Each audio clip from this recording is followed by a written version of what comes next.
told we're going to stay the same order for every question rather than rotate. Is that correct? Is that? Okay. Wait, so I'm No, answering wait, no, first every no, single no, time? no, you're right, it's you. We're going to rotate. All right. All right, hit it. Sorry for the confusion. I'm confused.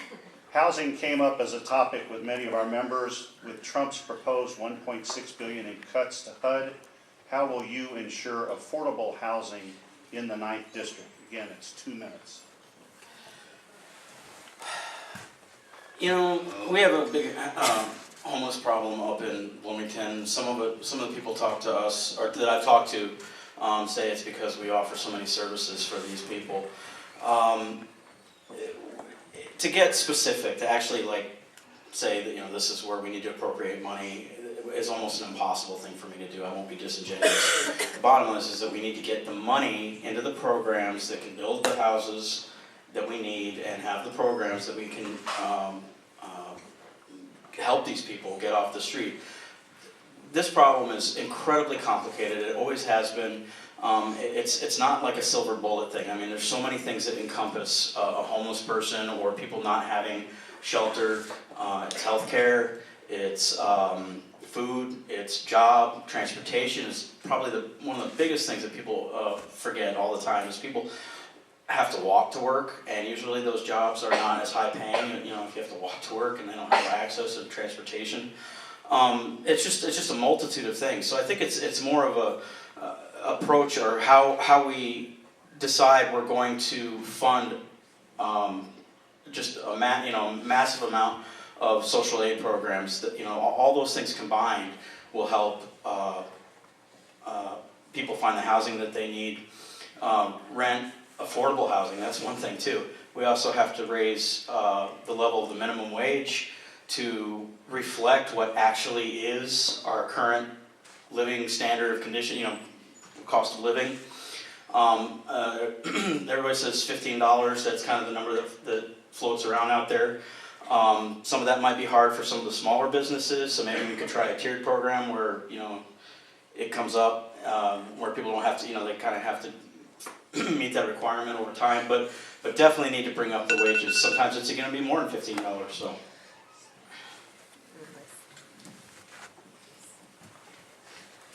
So we have a really serious problem with the lack of affordable housing, both here, down here, but also in Bloomington. And it's very, very important that we make the real federal investments that need to be made in order to allow folks to have access to Section 8 housing and vouchers, and to support people who have fallen on hard times in being able to be housed. We have a terrible opioid crisis in this district, and we see people who get caught in the opioid crisis and then become homeless and are unable to get housing, and we're not going to be able to help people get treatment and seek treatment and recovery if they are not housed. So I strongly support a housing first approach, and I think a budget is a statement of our values, and when you see an effort to gut money, federal investments in housing policy, those are the wrong values. We are the richest nation on earth. We can afford to make sure that every single person in this country has housing. I do support the $15 minimum wage. I actually had the opportunity to draft that legislation while working in Congress. It's very important that we raise wages. You just heard from Rob about a tiered approach. I know Dan also supports a regional variation in the minimum wage. I don't. I think that's wrong. I think that for every single person in this country, no matter where you live, you deserve to have a living wage. And that's why I believe that wage needs to be $15 by 2024, and that if we get into regional variation in the minimum wage, that's a race to the bottom. We've never done it in the 22 times that we've raised the minimum wage, and we're not about to start now. Thank you.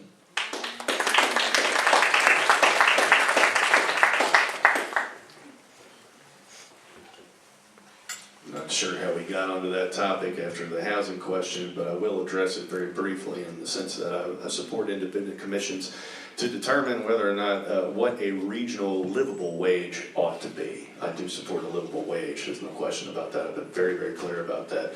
I don't think that that should be below $15 anywhere in the United States. But having said that, I'll address the question, which is, it turns out that good way to resolve the problem of chronic homelessness is by providing people with housing. We've seen this, really good example of this in Utah. With their Housing First program in Utah, they simply provide people that are chronically homeless with housing. They make that investment in their communities, and they provide them on top of that with social services that they need to be successful.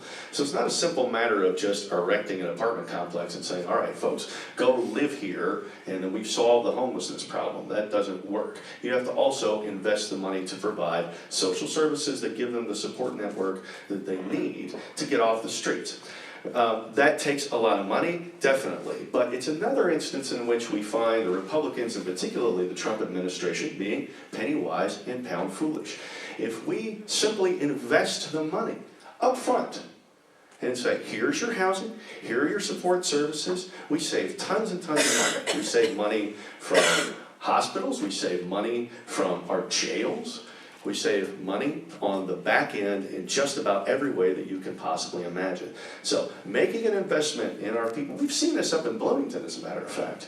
We just went up and did a video up there that should show up on our website here pretty soon for the Crawford 1 and Crawford 2 facilities that they have up there. And they've taken people that they've identified as chronically homeless. Some of these people have been on the streets for 25 years. With addiction problems and everything else. They give them housing, they give them social services, and some of these people have been successful for a period of years. It's a very successful program. There's no reason why we couldn't implement something like that nationwide.